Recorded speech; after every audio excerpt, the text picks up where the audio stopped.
काँग्रेसला माझा open challenge, निधी कसा आणणार एवढं तरी सांगा. नगराध्यक्षपदाचे उमेदवार संजय हलकरकर यांचा काँग्रेसला सवाल. गल्लीपासून ते दिल्लीपर्यंत भाजपाची सत्ता महायुतीची असताना महाराष्ट्र विधानभवनात बोटावर मोजता येईल इतके काँग्रेसचे आमदार आहेत. सत्ता महाराष्ट्रात महायुतीची आहे. मुख्यमंत्री भाजपचे प्रमुख आहेत. देशात नरेंद्रजी, राज्यात देवेंद्रजी आणि लातूरात शिवेंद्रजी आणि निलंगा विधानसभा मतदारसंघाचे लोकप्रिय आमदार म्हणून माजी पालकमंत्री संभाजीराव पाटील निलंगेकर आहेत. मला सांगा, शहरापासून ते राज्यात आणि राज्यापासून ते दिल्लीपर्यंत भाजपची महायुतीची सत्ता असताना काँग्रेस आज निलंगा नगरपालिका निवडणुकीत निधी कसा आणणार, कुठून आणणार, त्यांची सत्ता कुठं आहे हे तरी निदान जनतेला सांगायला हवं. मी त्यांना काँग्रेसला प्रश्न उपस्थित केला होता. आजपर्यंत त्याचं उत्तर त्यांना देता आलं नाही, कारण त्यांना पराभव समोर दिसतोय. असा सवाल भारतीय जनता पक्षाचे नगराध्यक्षपदाचे उमेदवार संजय हलकरकर यांनी विरोधी पक्षातील काँग्रेसचे नगराध्यक्षपदाचे उमेदवार हमीद इब्राहिम शेख यांना विचारणा केली आहे. आता काँग्रेस पक्षाकडून नेमकं काय उत्तर येईल हे पाहणं महत्त्वाचं आहे. निलंगा नगरपालिकेच्या निवडणुकीमध्ये अत्यंत चुरशीची लढाई या ठिकाणी पाहायला मिळते, परंतु आता अनेकांचं म्हणणं असं की बाबा एकतर्फी लढाई होताना पाहायला मिळते. ह्याचं कारण वेगवेगळं असू शकतं, परंतु आपण प्रभाग क्रमांक 3 मध्ये या ठिकाणी आलो. मोठा प्रतिसाद या ठिकाणी भारतीय जनता पार्टीला मिळताना दिसतोय. आता स्वतः संजय हलकरकर जे संजय प्रमोद हलकरकर आहेत, ते भारतीय जनता पार्टीचे नगराध्यक्षपदाचे उमेदवार आहेत. ते स्वतः प्रचारात मागच्या अनेक काळापासून, म्हणजे पूर्वी जी होती निवडणूक, ते पूर्ण प्रचार दूर केले. आताही फिरतात. काय तुम्ही माणूस हो का मशीन हो? आता संभाजीभाईने मशीनच केले आता. निलंगा नगरीचा विकास करायचा आहे, त्याच्यासाठी आता पायात भिंगरी बांधूनच फिरावं लागणार आहे. आता तरुण पोरं तुम्ही बघितलो की त्यांना फिरायला म्हणजे जाऊ दे भाऊ जाते पुढे असं, पण तुम्ही एवढं वय असताना सुद्धा फिरलेलो जनतेमध्ये, म्हणजे कमाल आहे. विश्वास आहे त्यांचा. जी विश्वास माझ्यावर आदरणीय आमदार संभाजीराव पाटील भैयासाहेब आपले त्यांनी जे माझ्यावर विश्वास टाकला आहे, त्या विश्वासात पात्र होऊन निलंग्याचा विकास कसा साध्य करता येईल आणि जास्तीत जास्त वेळ आमदार संभाजीराव भैया यांनी मुंबईत विकास कामासाठी निधी आणण्यासाठी तिथं घालावा. निलंगा शहर आम्ही पूर्णपणे सांभाळू. राज्यात देशात नरेंद्र, राज्यात देवेंद्र, जिल्ह्यामध्ये शिवेंद्र आणि निलंग्यात संभाजीराव पाटील निलंगेकर.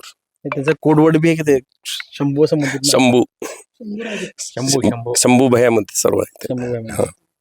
काय तर सगळ्यांच्या चेहऱ्यावर जरा थोडा कॅमेरा फिरवा. सगळेजण चेहऱ्यावर अशी आहे. लोक फिरलाले तर त्यांना पाय दुखले, हात दुखले, इकडे सगळे हसलालो.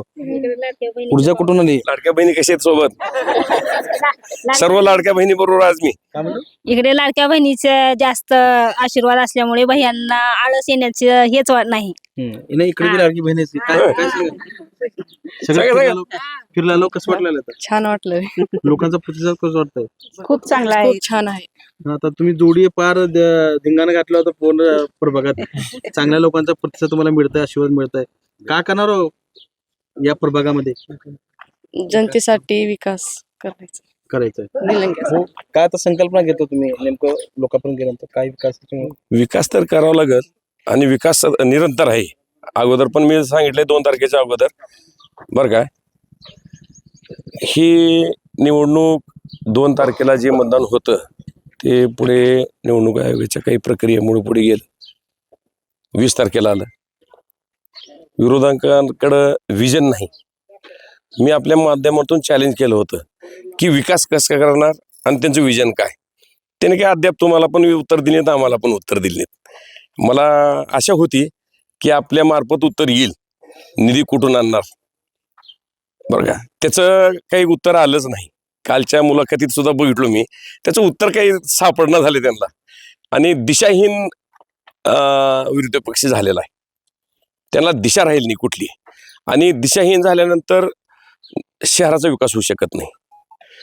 मग 1 तारखेला शिवीगाळ करणे, बंद पुकारणे, निलंग्याच्या जनतेच्या व्यापाऱ्यांचं नुकसान करणे.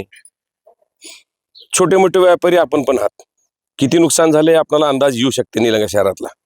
आणि तो एक दिवसाचा बंद म्हणजे 2-3 दिवस पूर्वरित यायला, सुरळीतपणा यायला त्या व्यवसायात तो लागतो. मग किती नुकसान झालं हे? 2 ते 3 दिवसाचं नुकसान झालेलं आहे त्यांचं, सर्व व्यापाऱ्यांचं. याच्यानंतर निलंगा शहरात बंदच होऊ देणार नाही मी. हे तर नेते म्हणले. नाही 100% बरं का. हा, तुम्हाला जर कोणाचा विरोध करायचा असेल, काळ्या फिती बांधायच्या, मंडप मारून बसायचं, मग तिथं आम्ही असो किंवा दुसरे असो. सूचना चांगली आहेत. हा, सोपं आहे ते बरं का. विरोध करायचा असला तर तो एकदमच वाईटातली वाईट गोष्ट जर घडली तर व्यापारी स्वतः बंद स्वस्फूर्तीने करतात. आणि विकासाला ही बाधा आहे.